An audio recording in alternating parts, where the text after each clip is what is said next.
벌써 9월하고도 우리가 첫째 주를 맞이합니다.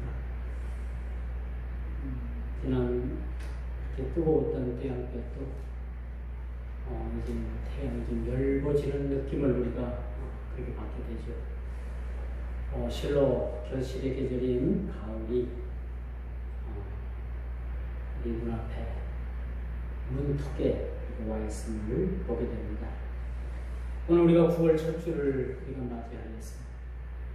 우리가 지난주까지는 데살로니가 후서 3장을 마지막으로 그렇게 말씀을 우리가 상고하고 9월 첫 주 이 시간 데살로니가 전서 전서를 끝내고 디모데전서를 우리가 시작을 하게 됩니다.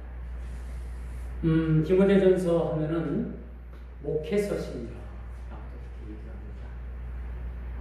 바울 목사님이 젊은 디모데 목사님에게 에베소에서 그렇게 힘들게 목회하는 디모데에게 편지를 써서 목회 힘들지 목회는 이렇게 하는 거야 하고 이렇게 지침을 내려준 말씀이 바로 두 통의 편지가 한 통의 편지는 디모데 전서를 통해서 소개가 됐고 또 한 통의 편지는 디모데 후서를 통해서 이렇게 아들 디모데에게 그렇게 편지를 전해줬다는 사실을 보게 됩니다. 아들 디모데라고 하니까 바울이 아들이 있었나? 디모데가 아들이었나? 그렇게 얘기를 할 수도 있어요. 요즘 우리나라 교회에만 나타나는 기이한 현상, 목회자 세습 문제가 전 세상에 많은 화제로 그렇게 떠오르고 있죠.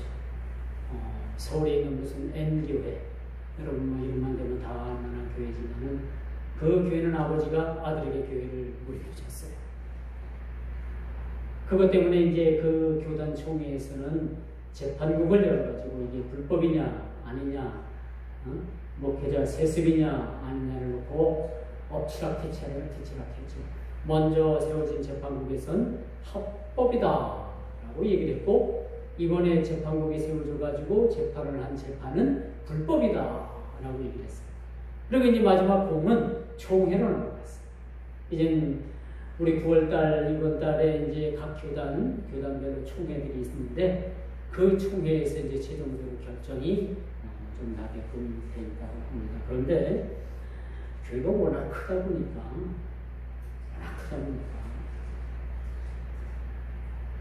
어떤 일이 일어나냐면 총회에서 그것이 법이요 불법이요 하고 원위치시켜도 교회에서 말을 듣질 않는 거예요. 우리 교단 탈퇴해가지고 그냥 자유롭게 아들한테 자리 물려주고 또 뭐 전 교인이 거의 다 원하는 사실이니까 이렇게 나가겠다 그러면 총회에서도 또 어쩔 수가 없는 것 같아요. 그 큰 교회 하나가 총회를 탈퇴를 하면 총회가 막대한 손실을 입거든요. 그러니까 이게 뭐냐면요. 오늘날 교회가 세속화되어진 하나의 형태입니다. 교회는 교회 법에 의해서 교회가 법이요 하면 그 법을 따르는 거예요. 그렇죠? 총회가 재판을 여러 가지 그걸 판결해 줄 때까지 그 교회는 어떻게 했어요? 이미 한국 교회는 말할 수 없는 세속화의 수렁에 빠졌다는 것이 단적으로 보여주는 예라라고 볼 수가 있습니다. 여러분 뭐 그 교회뿐이겠습니까? 교회마다 이제는 여러분 시대가 가면 갈수록 점점점 세속에 물들게 되는 거예요. 세속에 물들게. 그래서 여러분 종교개혁이 뭡니까? 종교개혁의 빛을 걸었던 내용이 뭐예요? 성경으로 돌아가자는 거예요. 하나님의 말씀으로 돌아가자는 거예요. 지금까지가 이렇게 우리가 너무나도 멀리 와 있었다면 좋다 이건. 여기까지 온 건 우리가 실수라고 하든지 뭐 이것을 우리 자신들의 죄라고 하든지 그것까지는 좋다 이거예요. 이거는 뭡니까? 돌아가자는 성경으로 돌아가고 말씀으로 돌아가서 우리가 다시 한번 하나님의 말씀으로 입각해서 우리의 신앙이 어떤 것이고 하나님을 섬기는 것이 어떤 것이고 하나님과 우리의 관계가 어떤 것이라는 것을 다시 한번 재정립해보자는 거죠. 이게 종교개혁이라는 사실을 종교개혁이라는 사실을 우리가 알게 되는 거죠. 그런데 많은 교회들이 이젠 종교개혁이 일어난 지 벌써 500년 이상이 지났습니다.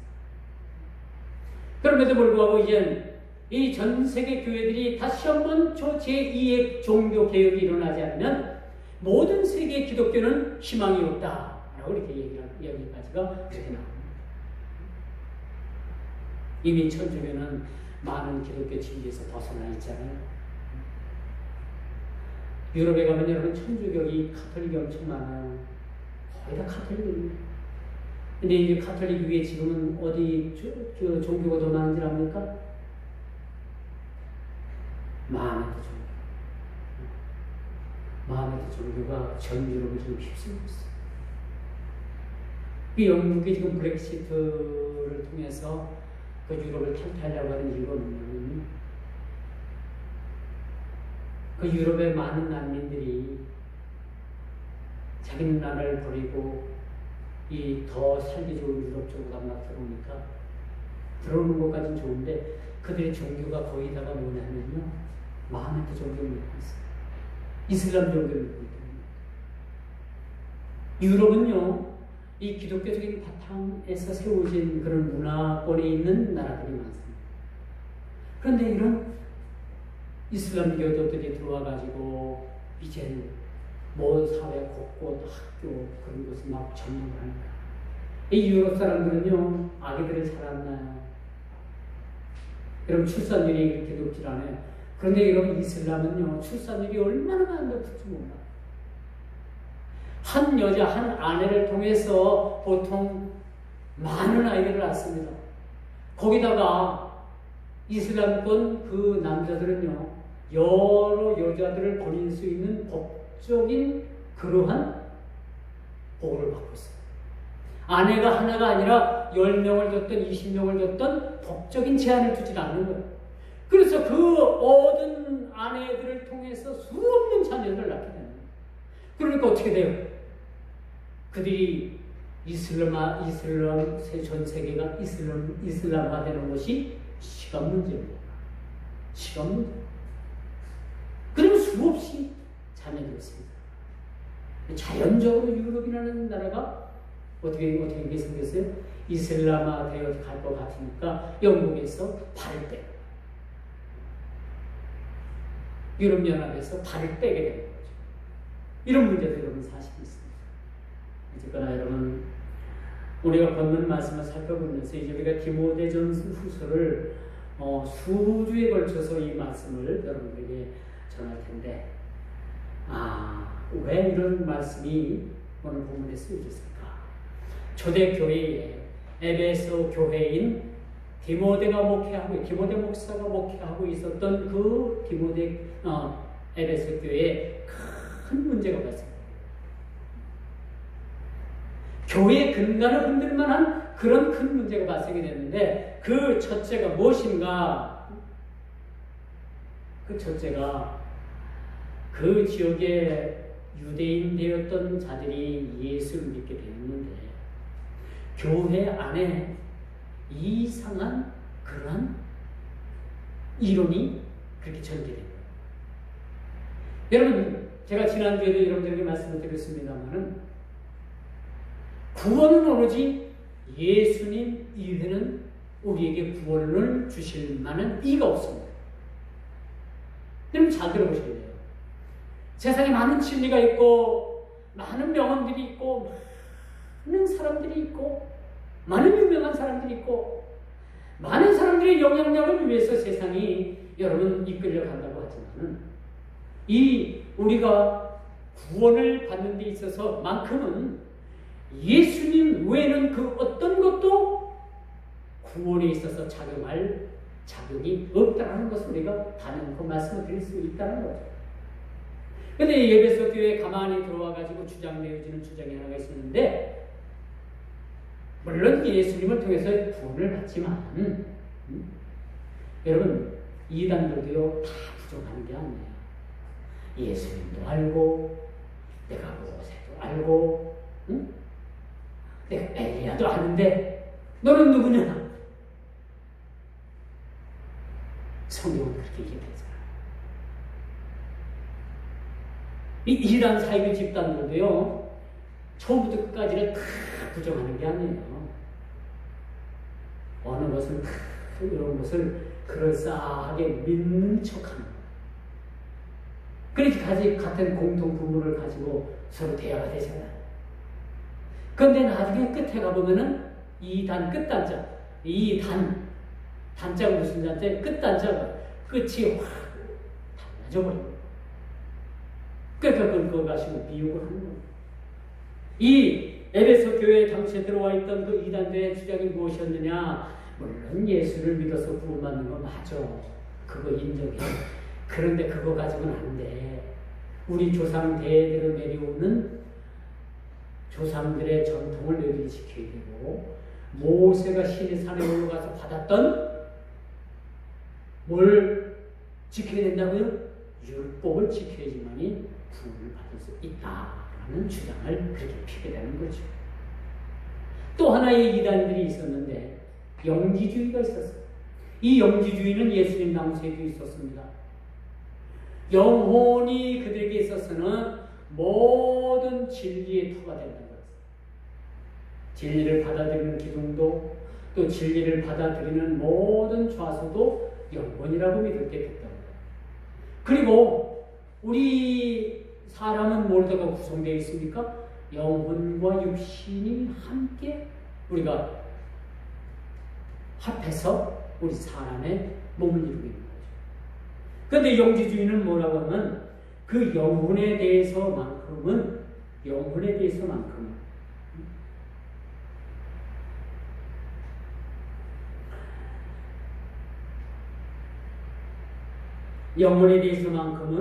그 자체로 모든 선을 이루는 것이라고 얘기했어요. 그 쉽게 말해서 영혼은 선하고 육신은 악하다라는 이분법적 논리를 주장하는 거죠. 그래서 어떤 배단이 일어나냐면요, 이런 영지주의 주장들은 예수님에 대해서도 예수님의 신성을 인정하고 예수님께서 인간 예수로 이 땅에 오신 것을 부정해야 돼요. 이 영지주의적 이단들은요, 예수님의 신성을 인정하지만 예수님의 육신을 부정했어요. 하고 있어요.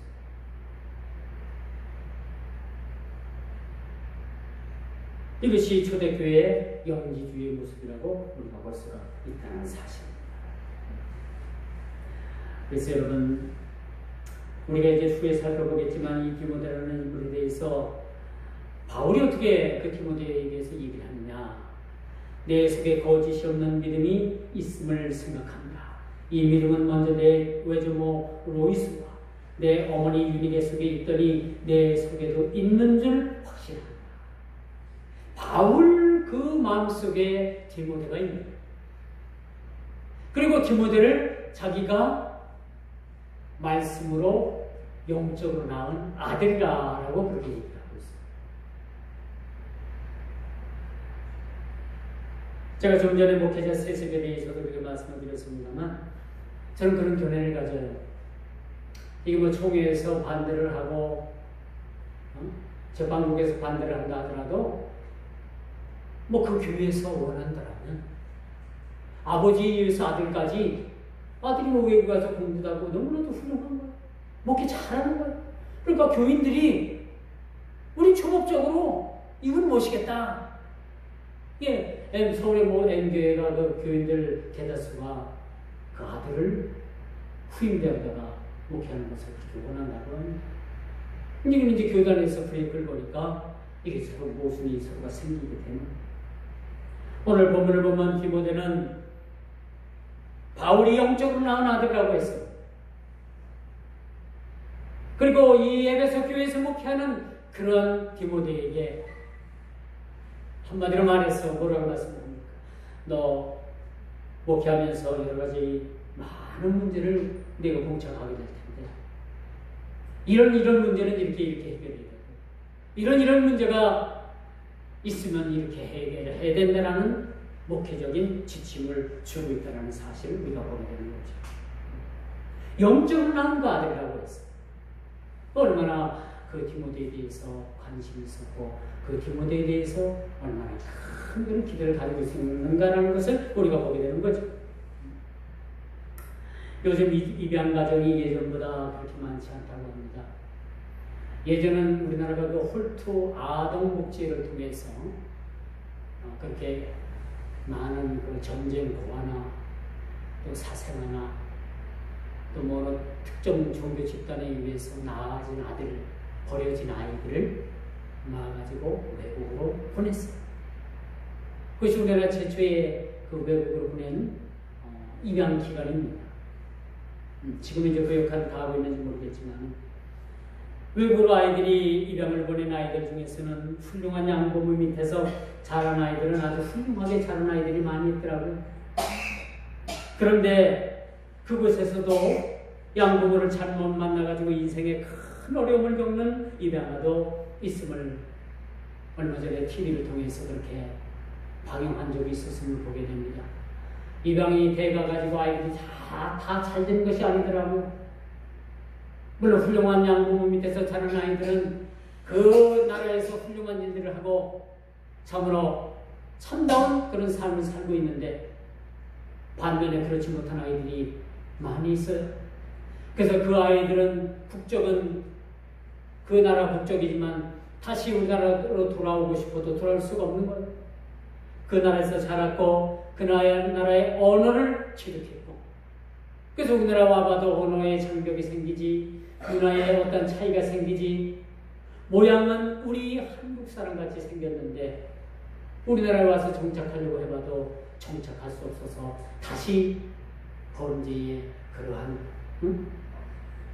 일들로 빠진다는 그런 모습을 보고 너무나도 안타까운 사실을 보게 된 사실을 저는 TV를 통해서 보게 되었습니다. 여러분 한 아이를 입양해서 그렇게 키운다는 건 쉽지 않아요.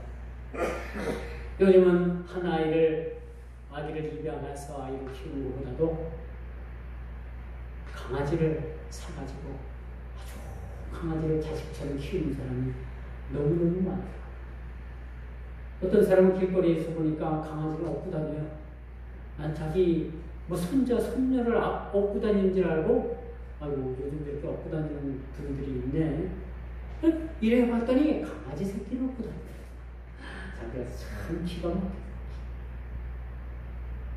어떤 교회는요 강아지를 업고 와가지고 뒤에 가가지고 강아지를 안고 이제 입에 들일 수 없으니까 뒤에 서가지고 강아지를 업고 이렇게 강아지를 데리고 교회에 온대요.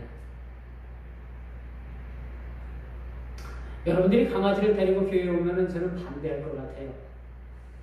여러분들이 서운하다 할 수 없어요. 강아지를 데리고 교회에 오는 것은 저는 용납하지 못할 것 같아요. 물론 집에서 개 키우는 것도 별로 좋아하지 않습니다. 더더군다나 방 안에 키우는 거 더 싫어합니다.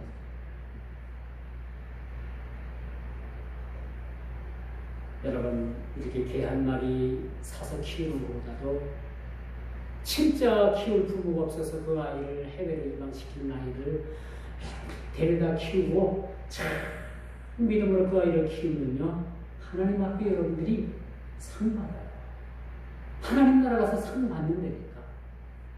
여러분들이 어떻게 피도 한 방울 섞이지 않는 그런 아이를 데려다 키우겠는가 그렇게 생각할 수도 있지만은 안 그러고 이 아이를 나와 피 한 방울 섞이지 않았지만 진짜 친부모 이상으로 그 아이를 잘 키워가지고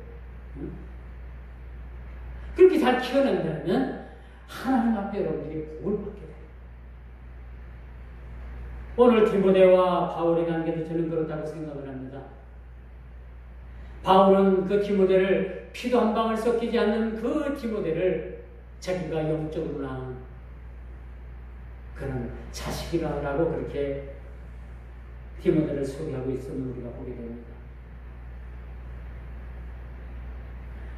그래서 이 디모데 후서를 쓰면서 바울은 에베소 교회에서 목회하고 있는 그 디모데에게 내가 목회할 때는 이런 문제가 일어나면 이렇게 해결해야 되고 저런 문제가 일어나면 저렇게 해결해야 된다 라는 것을 구체적으로 그렇게 가르쳐주고 있습니다. 왜 목사님 두리뭉실하게 말씀합니까? 이거는 이제 수차례 걸쳐서 여러분들에게 상세하고도 자세하게 말씀드릴 거기 때문에 오늘은 서론을 여러분들이 얘기합니다. 디모데 전후서를 이제 시작하면서 그 서론을 여러분들이 얘기하고 왜 이 서신이 쓰여져야 했는가? 이 서신이 쓰여진 목적이 무언가?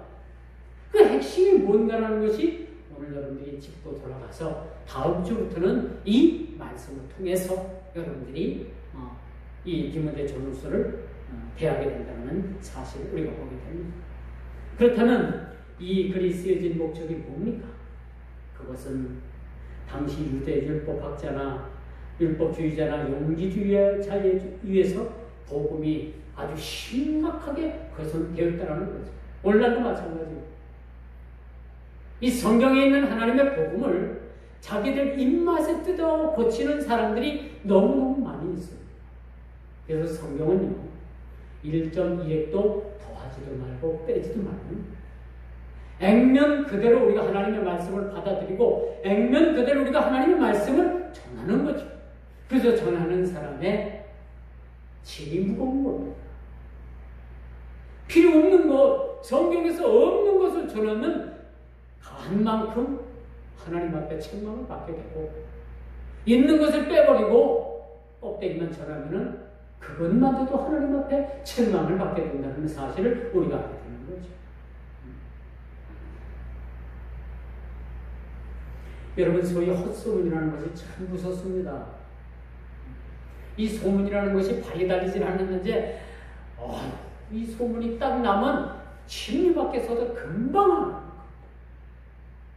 이 사람의 이 일이 얼마나 이 소문이 빠른지 더더군다나 교회 안에서 소문이 더 빠른 것 같죠. 뭐 우리 교회 그렇지 않습니다만 이 큰 교회들 가면요 누가 뭐가 어떻다더라 하면요 순식간에 그 큰 교회들이 다 순식간에 알아요. 우리가 허물은 좀 감춰주고 덮어두고 그렇지. 우리가 사실은 자랑은 덮어둘 일이 아니에요. 자랑은 같이 자랑하는 거예요. 그래야지 자랑은 우리가 덮어두고 사람의 흠은 우리가 그것을 덮어두지 못하고 이것을 온 동네방네 알게 되면 사실 그것은 우리 교회나 사회나 국가나 다 마찬가지죠. 어려움을 겪을 수밖에 없고 심지어는 그 모든 삶이 파괴될 수 있다는 사실들을 우리가 알게 되는 거죠. 요즘 독버섯들이 많이 산에서 나는 것 같아요. 일기예보를 들어보니까 기상청 일기예보를 들어보니까 오늘 오후나 내일 뭐부터 시작해가지고 일주일 내내 비 소식이 있더라고요. 이렇게 이제 가을이 돼서 비가 조금 오면 산에 뭐가 많이 나요? 버섯이. 이런 버섯이 먹는 버섯도 있지만 먹지 못하는 독버섯도 있어요. 여러분 버섯을 잘 구별하지 못하거나 못생긴 버섯만 따래요. 잘생기고 예쁜 버섯은 거의 다가 독버섯이 많다. 아예 모르면 아예 버섯 따지 마세요. 이 잘못 채취해서 이 잘못 먹으면 죽습니다. 마치 에베소 교회에 이런 독버섯과 같은 이런 유대 율법주의자와 영지주의자들이 들어와가지고 교회를 일대 혼란에 빠뜨렸다는 사실을 우리가 보게 됩니다. 그래서 부랴부랴 바울 사도는 이 교회 안에 독버섯처럼 그렇게 들어온 율법주의자들과 영지주의자들을 경계하지 않으면 안 되었다라는 사실을 우리가 오늘 본문을 통해서 이제 살펴보게 될 겁니다. 여러분 버섯도 송이버섯이 있고요, 능이버섯, 모기버섯. 그래서 일능이 이송이라고 하던가요. 어떤 사람은 목이버섯이 느리보다도 더 좋다고 하고, 여러 가지 버섯들이 있지만은, 이렇게 우리가 몸에 유익한 버섯도 있지만은, 분명히 독버섯도 있다. 교회 안에 가만히 들어와 가지고 자신들의 정체를 숨기고 교회를 순식간에 뒤집어엎을 이단 세력들이 지금 대한민국의 귀신천지를 비롯해서 많은 그런 이단 사이비들이 들어와가지고 교회를 그렇게 어지럽게 하고 있습니다. 여러분, 귀신천지들 중에서는요, 신학 공부를 했어요. 총신대학교를 들어가고 대학원을 나와가지고 목사 안수를 받아가지고 이단 교회 자기네들 집단에 가가지고 활동을 합니다. 뭐 종신분이 계세요? 장신, 고신, 합신 이런 학교를 나와가지고 자기네들 그 집단에 가서 목회를 합니다. 활동을 하는 걸 목회라고 할 수는 없겠지만 이제 막 기존 교회에서 공격을 합니다. 그 집단 이단이 하면 무슨 말을 해? 나는 이런 학교 나와서 졸업장을 딱 내놓는 거예요. 요즘 이단들이 그런 편법을 씁니다. 무섭죠? 무서워. 여러분, 오늘 이 등장하는 에베소 교회뿐만 아니라 바울과 오늘 디모데뿐만 아니라 오늘날 이 현존하는 우리 지상교회도 마찬가지입니다. 정신 똑바로 차려야 될 것 같아요. 아니 하면은 이단들에 의해서 우리의 영혼이 언제 유린당할지 모른다는 거예요. 우리 재산을 지키고 우리 자녀를 지키고 우리 재산을 지키고 우리 육신을 지키고 우리 교회를 지키고 이것뿐만 아니라 오늘날 우리가 이 이단 사이비로부터 우리 자신을 지켜야 될 일들이 이제는 시시각각으로 그렇게 다가오고 있다는 사실을 보게 됩니다. 요즘 우리 교회도 끊임없이 편지로 오고 책자로 오고 스티커를 갖다 붙이고 필붙이들을 다 해. 그걸 받아갖고 좀 보진 않지만은 막 속이 부글부글 끓어요. 왜? 이것들이 교회를 어떻게 보고 이 집거리를 하나. 그래서 우리 목사님들이 모임에 가고 기도해 가가지고 사실 오늘 이런 게 와서 난 너무나도 화가 난다 그러면 아이고 목사님 우리 교회도 와서 저 골치가 아파 죽겠어요. 저희들도 보자마자 그 쓰레기통에 집어넣습니다. 그렇게 얘기해요. 당연히 여러분들 교회 앞에 뭐가 어떤 부름이 오면 그걸 절대 가져다 보지 마세요. 그러시지도 않을 거지만 우리 영혼들을 유린하기 위한 온갖 수단과 방법들이 지금 다 동원되고 있다는 사실을 보게 되는 겁니다. 지금이나 예나 2000년 전에 이 에베소 교회나 큰 심각한 문제, 그 이단들에 의해서 얼마나 오늘 요즘 기존 교회들이 어려움을 겪고 있나 여러분 우리가 참 알게 되는 거죠. 어제 제가 부모님 산소에 가서 벌칙을 하고 왔어요.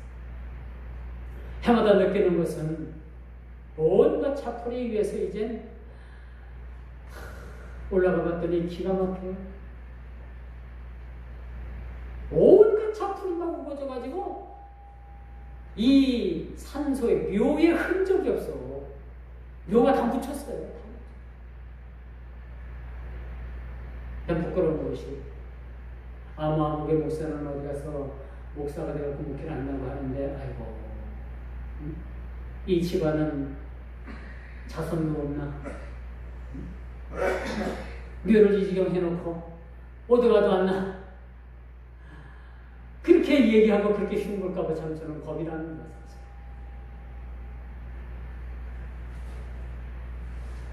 어제 가서 뭐 풀을 이제 베고 기계로 이제 막 풀을 베고 다 했습니다만 점점점 느끼는 게 작년에 없던 그 칡농풀이 막 치고 들어와가지고 묘를 다 덮어버렸어요. 이걸 1년에 한 번 더 가서 묘를 깎아야 되나? 저는 그래요. 그 동네 사람들이나 지나가는 사람들한테 저희 그 부모님 묘 위에도 그 위에도 묘가 몇 장 있거든요. 또 이제 그 밭이니까 사람들이 밭에 오고 또 왔다 갔다 하면서 행여나 그런 욕을 하진 않을까. 참으로 조심스러워.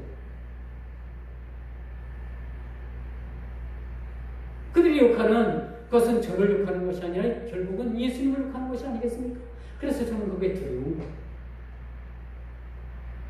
그래서 어제 시원하게 이 말을 참 해드리고 제가 왔습니다만 이 칡넝쿨이 막 묘, 봉건 뭐 할 것 없이 탁 들어와서 이제 막 뿌리를 막 여러 군데서 막 내리는 막 잡아 뽑아도 안 뽑혀요.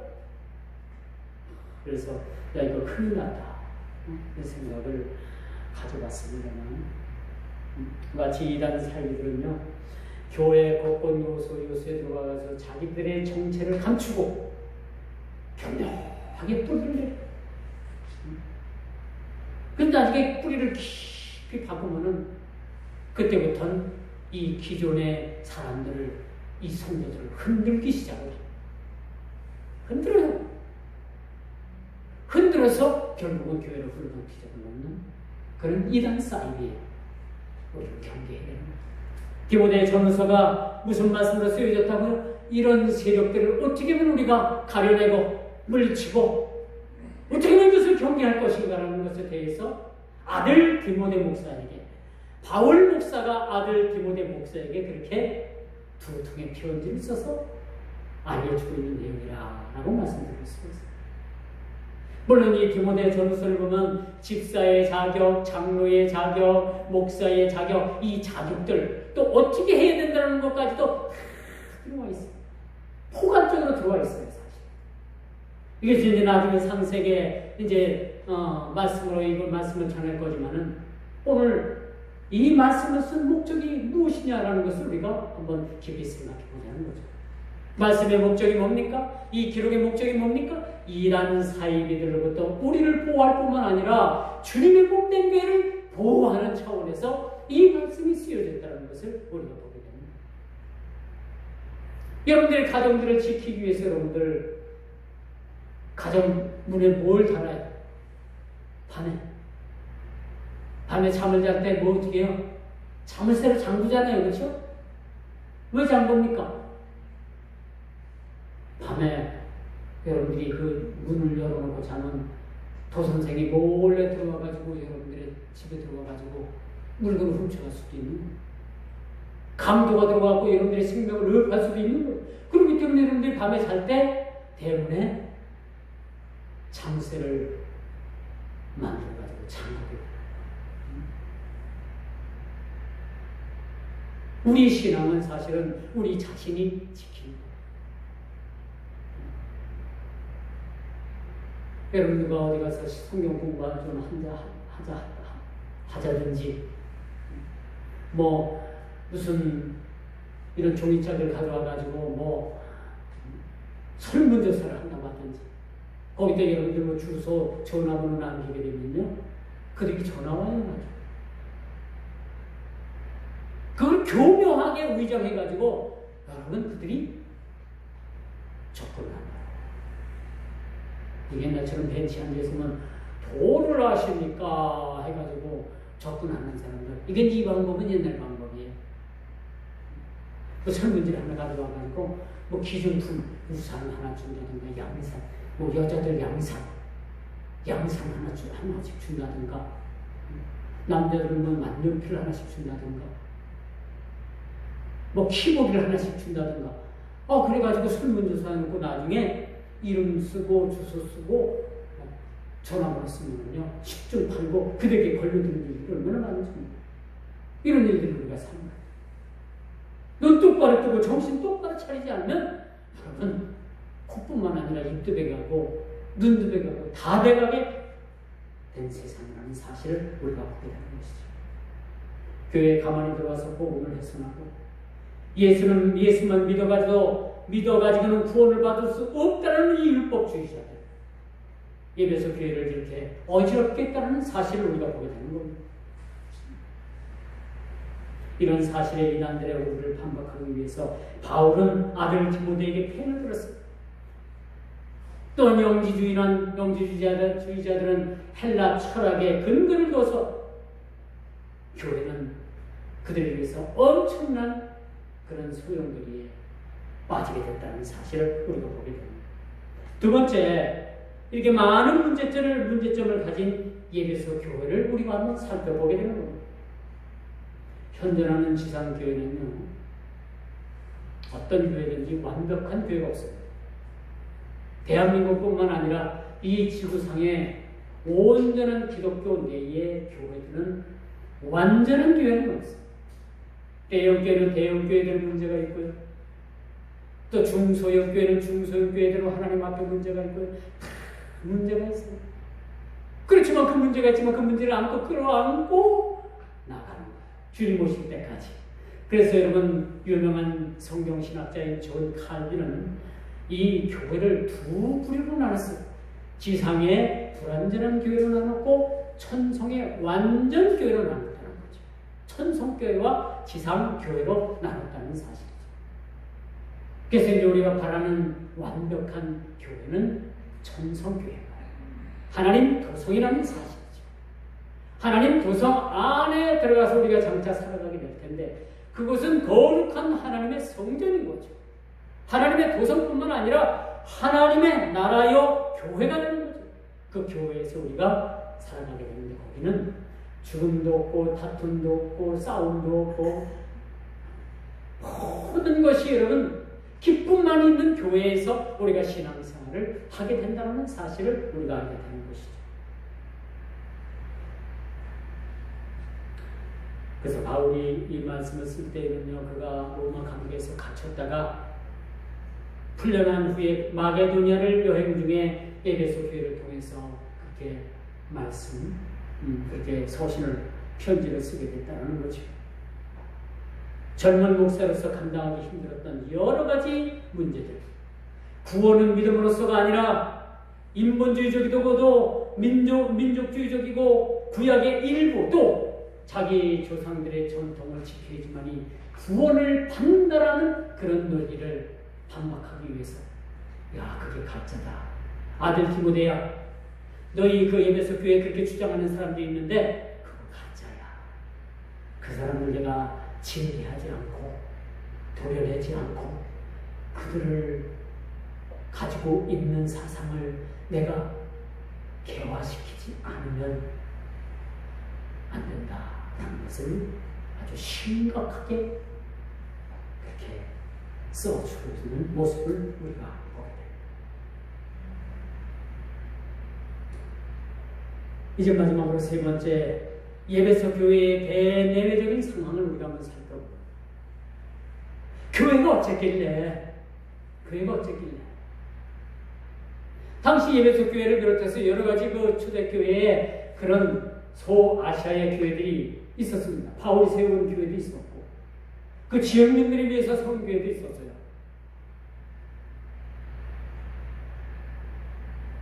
그 교회들이 어떻게? 특별히 오늘 바울이 관심을 가지고 있는 교회인 이 에베소 교회가 어떻길래, 대내외적인 상황이 어떻길래 바울이 편지를 써야만 했던가라는 것을 우리가 보게 됩니다. 당시 교회는요, 대내외적으로 로마 제국 전역에서 일어나고 있는 반기독교적인 정서가 점점점 팽배해져가고 있다는 사실입니다. 오늘날 저와 여러분들이 느끼고 있는 바와도 마찬가지로 오늘날 교회 하면 세상 사람들이 어떻게 생각합니까? 예전과 같지 않은 거예요. 그래서 예전엔 나는 아무개 교회 집사입니다 하고 명함을 내놓으면 그렇습니까? 그렇습니까? 어디 가서 채무를 하더라도 어디 가서 돈을 빌리더라도 아무개 집사입니다 하면은 신용으로 그렇게 돈을 빌려줬어요. 여러분 신용 알죠? 신용. 신협이 어디서부터 시작되는지는 압니까? 교회부터 시작된 거예요. 교회에서 교인들끼리 이제 개 붙는 식으로 해가지고 출자를 해요. 출자를 해서 출자금이 얼마가 좀 뭐 1억, 2억, 3억, 5억을 풀어나니까 이거를 일반인들한테 빌려준 거예요. 또 교인들도 또 빌려가서 이전에 것도 쓰고 갖다 갖고. 이 신협은요, 교회에서부터 시작이 됐어요. 대다수가 다 교회에서부터 태동이 된 그러한 제3령 기관, 제3권, 3권 정도 되나? 3권. 일반은행이 1권, 어디랍니다. 그리고 3권이 신협, 새마을금고, 그렇다고 얘기를 해요. 이렇게 신협이 태동하게 된 게 사실 우리 교회들이 있어서 교회들이 그렇게 힘을 마서 그렇게 금융원에 뛰는 일인데 참 잘했다고 생각을 해요.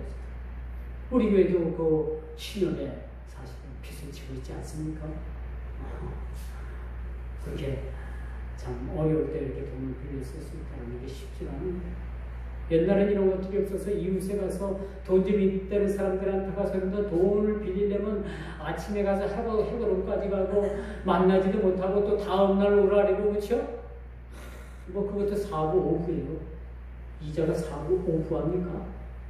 엄청나게 불어납니다. 그렇게 빌려 썼는데 지금은 금융권에 가가지고 보통 뭐 3% 내지 많아야 3.5% 모르겠어요. 갖다 맡기는데는 뭐 2.2%, 2.8% 주니까 빌려 쓰는 데는 뭐 3.7, 8% 많아요. 우리 교회가 얼마인지 모르겠어서 3.몇 %라고 얘기를 하긴 합니다. 그것도 뭐지 사실 싼 거예요. 사실 따져. 옛날에 4부 5부 썼잖아요. 그리고 담배 해가지고 담배 농사 해가지고 갖다 갚았죠. 농사 지었고 갖다 갚았잖아요. 얼마나 어려웠어요. 얼마나 이자도 셌습니까? 이번에 이제 제가 금초를 하러 가서 이제 뒷집 장신의 아들들 자손들을 만났는데 그분의 아버지가 어떤 사람이냐면 돈도 많았어요. 그래서 사채놀이를 많이 했어요. 근데 농협에 가가지고 싸게 이자를 빌려다가 사채를 놨어요. 이게 불법인 거예요, 사실 따지면. 불법인 거예요. 이게 나중에 들통이 나가지고 농협에서 대출해준 거 다 걷어들이고 벌금 물리고 동네에서 큰 창피가 났어요. 이 시골 마을에서도 영농자금을 받을 수 있는 조건이 있어요. 그 조건에 부합되지 못하는 사람들은 일반 사채를 씁니다. 근데 이 양반은 돈 좀 있고 농협에 출자도 많이 했으니까 농협만 가면 언제든지 농협에서 돈을 빌릴 수 있어요. 그렇게 싸게 빌려다가 사람들에게 사채놀이를 하는 거야. 물론 이게 불법인지 아닌지는 모르겠어요. 그런데 이게 나중에 들통이 나가지고 동네에 온 마을에 그냥 난리가 났어. 나쁜 놈이다. 아주 나쁜 놈. 물론 이분이 이제 돌아가셨지만 그랬던 분들이 참 사실이 있었습니다. 여러분 이렇게 교회 안에 이렇게 가만히 들어와서 교회를 흔들고 교회를 흘러던 뒤집어 엎어놓으려고 하는 이 유대율법주의자들, 영지주의자들 뿐만 아니라 이 대내적인 상황을 보게 되면 당시 이제 로마가 기독교에 대한 반감을 가지고서 로마 정부가 점점점 이 기독교 교회를 압박해 들어오고 있다는 사실을 보게 됩니다. 오늘 우리가 교회가 처해져 있는 그런 문제가 뭡니까? 성소수자들에 대한 인권, 그렇죠? 종교 평등, 이런 일들에 위해서 이제 교회들이 점점 어려움을 겪게 된다는 사실을 보게 되는 거죠. 아무리 진실된 얘기를요, 아무리 사실적인 이야기를 많은 사람들 앞에 가서 그 이야기를 하게 되면 어떤 사람 A라는 사람의 이야기를 하게 됐는데 A라는 사람의 기분이 굉장히 나빠. 그래가지고 이걸 갖다가 법망에 가서 호소를 합니다. 명예훼손으로 고소를 하면 벌게끔 됩니다. 이게 오늘날 교회 안에서 이제 우리가 창세기 강의를 하면서 소돔과 고모라성 얘기를 하고 이런 일들이 왜 일어났느냐? 당시 이 원인은 동성애 때문이었다. 동성애 때문에 하나님께서 불비를 내려가지고 그 사회, 그 지역을 완전히 쑥대밭을 만들어놨다. 라고 제가 이 공공장소에서 예배를 한다면 이게 법으로 걸린다. 그런 시대에 우리가 살아가게 됩니다. 그래서 함부로 우리가 성경에 있는 이야기도 공공장소에서 특정 집단을 비난하는 목적으로 그 성경의 말씀을 인용하는 법망이 걸린다. 이제 아무 소리도 못하게 됐어요. 아무 말씀도 못했고 못하고 이제 법망에 걸리지 않는 말씀은 전하게 될 날도 모자라 올 수도 있다는 사실을 우리가 보게 됩니다. 인권 조례가 여러분 통과되면 지금 미국에서는 이런 문제가 크게 심각하게 대두가 된 지밖에 오래된 이야기입니다.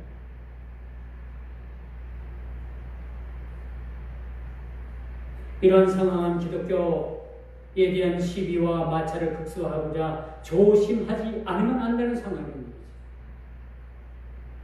대한민국 정부의 헌법이 종교의 자유를 보장하고 있습니다. 그러나 오늘날 이 기독교가 만만치 않잖아요. 점점점 많은 압박이 가해지고 있어요. 미션 스쿨에서 채플 드리는 것을 불법이다 라고 했대요. 그 채플에 참가하지 않는 학생들에게 점수를 주지 않으니까 그 학생들이 피켓을 들고 시위했잖아요. 예전에도 대강고등학교 무슨 학생하니 여러분 대강고등학교 무슨 학생이 피켓 걸고 이긴 시위고 이런 일들이 이제 대한민국에 머지않아서 핍박이 가해지고 압박이 가해지고 점점점 이런 일들이 고조화되어 가고 있는 상황을 우리가 보게 되는 것이죠. 이런 일들이 로마 정부로부터 시작을 해가지고 이제 극심한 초대교회의 핍박이 그렇게 시작이 되는 것을 우리가 보게 되는 것이죠. 로마로부터 핍박을 받고 자기 동족 유대인들로부터 핍박을 받은 이 기독교가 유수한 세월 동안 그 기독교 2000년 동안에 그렇게 핍박을 받고 지금 이 자리까지 와 있다는 사실을 우리가 알게 된다는 사실을 보게 되는 것입니다.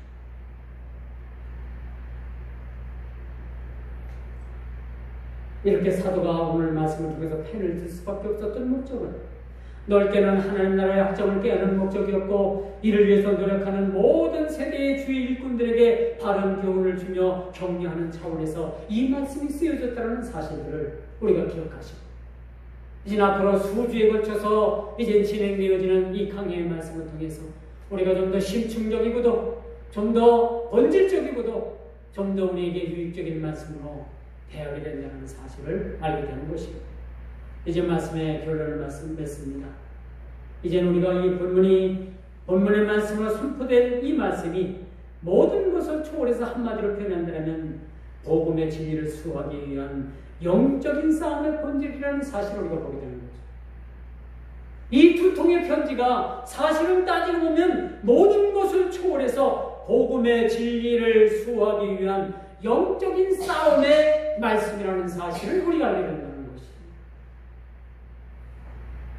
복음의 진리의 말씀을 통해서 영적인 싸움을 우리가 합니다. 우리가 신앙생활도 마찬가지입니다. 이 신앙생활도 우리가 끊임없는 영적인 하나님 앞에 싸움이라고 볼 수가 있어요. 이 싸움이 언제 끝날지는 모르겠습니다. 언제 끝날지는 모르지만은 우리 앞에는 영적인 거대한 싸움이 지금도 앞에 놓여 있다는 사실들을 알게 되는 것이죠. 교회나 가정이나 우리 한 개인이나 우리 모두는 다 영적인 싸움에 지금 놓여 있다는 사실. 그러므로 예수 그리스도의 이된 저와 여러분, 우리 모두는 경건과 진리 수호에 힘써야 되는 물론이고 성도의 본이 되는 그런 삶을 살아야 되는 것은 마땅한 사실이라는 사실들을 우리가 알게 되는 것이고, 그리고 그리스도인으로서 실천적인 교훈을 살피고 이단들의 헛된 교리에 빠지지 않기 위해서 말씀에 참여하고 경건에 힘써야 된다는 사실들을 우리가 또한 깨달아야 되는 겁니다. 또한 모든 탐심으로부터 우리를 지키고 또 죄에 빠지지 아니하며 재물에 대한 욕심을 버리고 믿음의 선한 싸움을 경주해 나가는 것이 오늘 저와 여러분들에게 주신 이 말씀의 목적이라는 사실 우리가 깨닫고 이제 우리가 좀 더 심층적으로 참으로 영적으로나 육적으로나 이 땅을 우리가 어떻게 경건의 진리의 수호에 우리가 살아야 되는가? 경건과 이 경건의 도를 통해서 진리를 수호하는 일들에 우리가 어떤 상황으로 우리가 세상을 살아야 되는가라는 것을 우리가 깊게 논할 수 있기를 주님의 이름으로 축원하면서 말씀을 맺도록 하겠습니다. 기도합니다.